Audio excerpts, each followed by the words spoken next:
guys, it's your gots to be, and welcome back to the channel. In today's To The Point tutorial, we are going to be looking at automatic melon and pumpkin farms.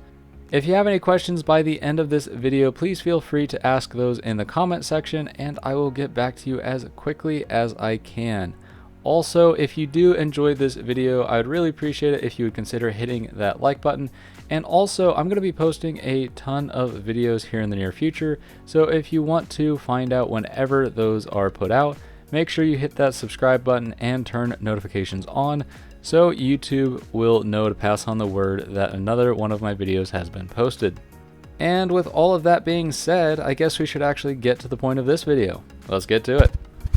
Alright, so everything that we are going to need for this tutorial is here in this chest. Now over here we have a bit more of the ease of access things and also some options for lighting. You can use whichever one of these you want.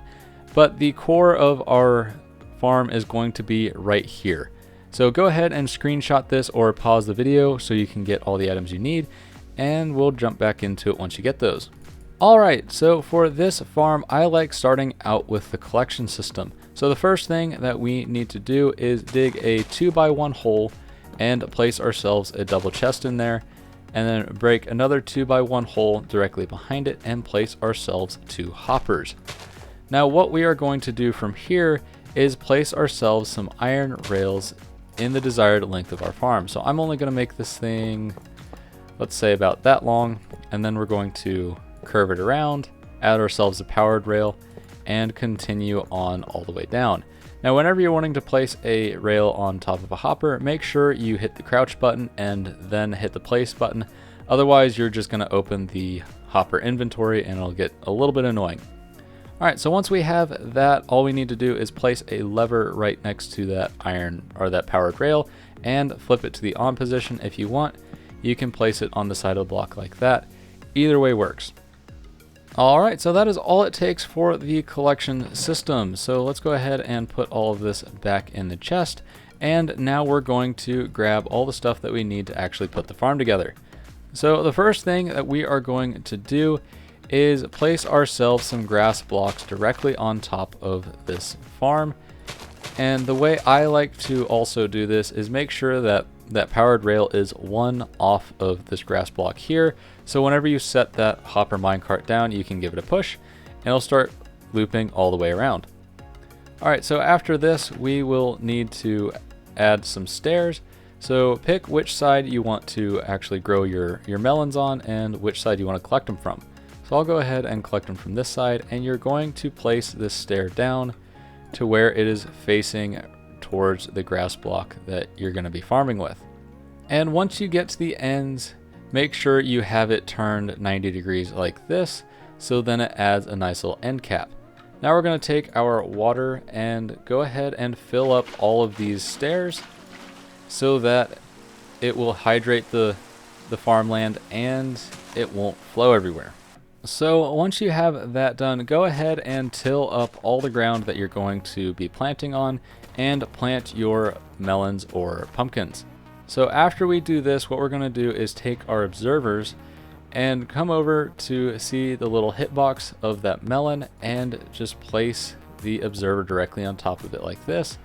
This will actually make it super easy to place these, and you can get a lot of them done very quickly, and it also faces them in the right direction. Now we're going to drop down and place our pistons facing down just like this. And we'll need to get back up here. And we're going to place some building block on top of here. As long as it is not transparent, you can use whatever block you want. Alright, once you have that done, go ahead and put yourself a grid of redstone all the way over that. And the way this system is going to work is very similar to the sugarcane and bamboo farm that I made earlier. The observer is going to detect a change in the vines, send a redstone signal out to these blocks, and these blocks are going to then power the piston and break it. So once you have this done, you can use glass or a solid block. I personally don't really care, but you can encapsulate this whole thing to make sure mobs aren't able to get inside your collection system and mess it up. Alright, so once you get to a point about like this, we are going to need some sort of lighting for those vines. Pumpkins will grow if there's a light level higher than 9, which doesn't exactly happen at night. So if you want these to grow continuously, I advise using glowstone or shroom light. You can also make some redstone lanterns and run a redstone line across them, but that's just a whole lot of extra work that personally I don't really want to have to do for this type of farm. So once you get the lights on there, now we need to do a couple things to make this have a little bit better ease of maintenance. So first thing we're going to do is come all the way to the end of this farm where we have our powered rail and put ourselves some doors.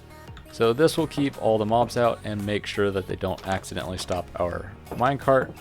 And also we are going to place ourselves at least one trapdoor at the base of these, so if we ever need to crawl around and get our minecart unstuck, we can do that. So once you have all of this put together, literally the last thing that we need to do to get it started is place ourselves a hopper minecart on top of that powered rail, give it a little nudge, close the doors, and walk away, because this thing will now be self-sustaining and yeah, just produce not a whole lot of pumpkins, but it will produce a steady stream of pumpkins once those vines become completely mature. Alright, so that is all I have for you guys today. If you did enjoy this video, please consider hitting that like button. And if you have any questions at all, please feel free to ask me down in the comment section, and I will get back to those as quickly as I can. But as usual, I'm you gots to be, and as always, I gots to go.